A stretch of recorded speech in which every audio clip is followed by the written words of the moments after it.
वैज्ञानिक अपनी पैनी नजर अब हल्दी पर डाल रहे हैं। इस मसाले के जटिल मॉलिक्यूल्स के भेद खोल रहे हैं। इंसानी शरीर पर उसके प्रभाव को जांच रहे हैं। हैदराबाद में है राष्ट्रीय पोषण संस्थान। खुराक के माध्यम से सेहत, यही इनका नारा। बायोकेमिस्ट्स का ये दल हल्दी, अदरक और लहसुन के साथ काम कर रहा है। लक्ष्य साफ। क्या ये मसाले खाने को खराब करने वाले और बीमार करने वाले सूक्ष्म जीवों को खत्म करते हैं?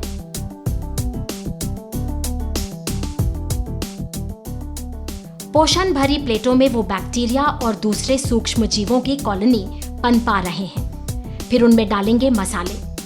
बिल्कुल नियंत्रित परिवेश में उन्हें रखा जाएगा और फिर होगा अध्ययन। क्या असर हुआ मसालों का इन सूक्ष्म जीवों पर? ये मशीन सूक्ष्म जीवों को गिन सकती है। नतीजे साफ और निर्णायक। तीनों मसाले सूक्ष्म जीवों पर लगाम लगाते हैं, उन्हें बढ़ने से रोकते हैं, लेकिन तीनों में हल्दी इस काम में अव्वल।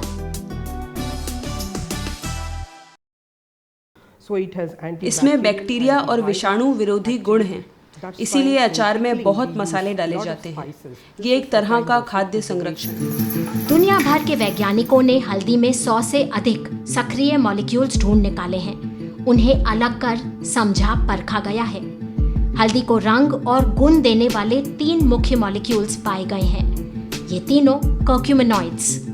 इन्हीं में एक है कर्क्यूमिन। दुनिया भर में संभवतः सबसे ज्यादा शोध, विश्लेषण, अध्ययन इसी एक मॉलिक्यूल का। इस मॉलिक्यूल के विषय में एक बहुत अजीब बात है जो कि बहुत ही कम मॉलिक्यूल्स में होती है। इसके इतने ज़्यादा लक्ष्य हैं, बहुत सारे अंगों में ही नहीं बल्कि बहुत सारे एंजाइम, प्रोटीन्स और बहुत सारी चीज़ों पर जाकर के असर करता है। कर्क्यूमिन, शरीर में इसके बहुत से लक्ष्य, एक डायनामिक मॉलिक्यूल। लेकिन कर्क्यूमिन की एक विशेष कमजोरी भी, वो पानी में घुलता नहीं। शरीर की कोशिकाओं में ये आसानी से घुस नहीं पाता। साथ में ये बहुत अस्थिर, अनस्टेबल। शरीर में घुसते ही इसका ब्रेकडाउन, विघटन शुरू हो जाता है। शरीर की रक्षा करने वाला लिवर, जिगर भी इसे जल्दी से विघटित कर बाहर फेंक देता है। कर्क्यूमिन 100% शरीर की कोशिकाओं में नहीं पहुंचती। ये उसकी एक खामी है, उसमें कमी। और तो और मसालदाने की हल्दी में कर्क्यूमिन की मात्रा बहुत कम। केमिकल विश्लेषण बताते हैं कि हल्दी पाउडर में मात्र 3 से 4% कर्क्यूमिन ही मौजूद। इस प्रमाण में हल्का फुल्का फर्क, वो इस बात पर निर्भर कि हल्दी कैसी मिट्टी में, कैसे परिवेश में और कौन से वाली उगाई गई है। ऐसे में कैसे बन सकती है हल्दी एक कारगर दवा? किसी मसाले को दवा की तरह प्रयोग करने के लिए शायद हमें 10 ग्राम हल्दी हर दिन 2-2 बार खानी पड़े। अब ये तो मुमकिन नहीं है। हल्दी के गुण बेशक अद्भुत, उसका पोटेंशियल बहुत ज्यादा। इसीलिए फार्मास्यूटिकल इंडस्ट्री, दवा निर्माता इसके शोध में कोई कसर नहीं छोड़ रहे। दुनिया भर की चोटी की लेबोरेटरीज में हल्दी पर शोध हो रहे हैं। ना जाने किसके हाथ क्या आ जाए। भारत में भी ऐसा ही नजारा।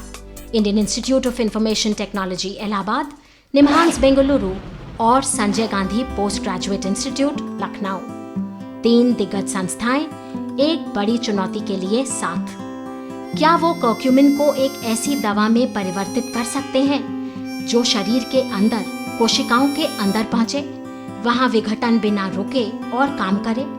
क्या वो कर्क्यूमिन को उम्र के साथ होने वाले मस्तिष्क रोगों, पार्किंसन और अल्जाइमर्स की रोकथाम या इलाज के लिए दवा बना सकते हैं? चुनौती बड़ी, क्योंकि कर्क्यूमिन को ले जाना होगा ब्लड ब्रेन बैरियर के पार। एक अनोखी प्रणाली जो मस्तिष्क के अंदर किसी भी अनजान मॉलिक्यूल को जाने नहीं देती।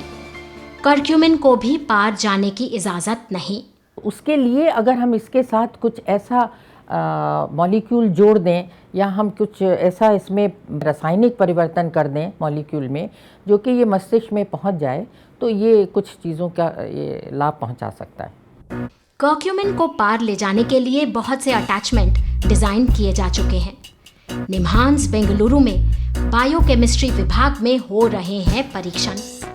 चूहों को इस सीधे खड़े डंडे पर टिके रहने और फिर तेजी से उतरने के लिए ट्रेन किया गया है। इन्हीं चूहों में कुछ ऐसे जिन्हें पार्किंसन रोग के लक्षण दिए गए हैं। उनके चलने फिरने की क्षमता अब ठीक नहीं। ये दल कर्क्यूमिन मॉलिक्यूल्स का दवा के रूप में परीक्षण कर रहा है। परिणाम उत्साहजनक। डिजाइंड कर्क्यूमिन मॉलिक्यूल अब मस्तिष्क की कोशिकाओं के अंदर जा रहा है, अंदर की संपर्क प्रणाली को ठीक कर रहा है और तो और न्यूरॉन्स को पुनर्जीवन दे रहा है। पोषण के गुणों को दवा के रूप देना इतना आसान नहीं। मसाले को दवा बनाना बहुत चुनौती भरा है। टीम आशाजनक, लेकिन किसी भी दवा का बनना इतना आसान नहीं। हल्दी प्रयोगशालाओं में बहुत से टेस्ट पास कर रही है। कीटाणुओं और विषाणुओं का खात्मा, सूजन और ट्यूमर तक का निदान। ये हृदय, जिगर, गुर्दे और अंतड़ियों तक की रक्षा करती है। लेकिन हल्दी पर आधारित कोई दवा के बनने में अभी समय, बहुत परीक्षण और ट्रायल्स बाकी। खाने से आने वाला कोई मॉलिक्यूल अगर दवा बन सके तो वो वैसे ही सुरक्षित होगा, क्योंकि हम उसे सदियों से खाते आ रहे हैं। पुरानी कहावत भी है, हिपोक्रेटिस ने कहा था, खाने को दवा बनने दो और दवा को खाना। हम उसी तरफ लौट रहे हैं। हल्दी एक प्राचीन पौधा। पृथ्वी पर अपने लंबे जीवन काल में उसने अपनी रक्षा के लिए एक सक्षम प्रणाली विकसित कर ली है। पीढ़ी दर पीढ़ी हुआ है हल्दी का विकास। उसकी बनावट, जटिलता और कभी कभी तो रंग भी बदल गए हैं। कर्क्यूमा सीसिया पीला नहीं, नीला। केरल राज्य में कालीकट के पास है IISR का अनोखा जर्मप्लाज्म कलेक्शन। हल्दी की विविध किस्मों का बैंक। यहाँ अकेले हल्दी की कोई 900 किस्में। वैज्ञानिकों को पूरा विश्वास कि इस अनोखे मसाले के पौधे में छिपी हैं भविष्य की बहुत सी दवाएं, ऐसी जो बहुत सी बीमारियों को पराजित करेंगी।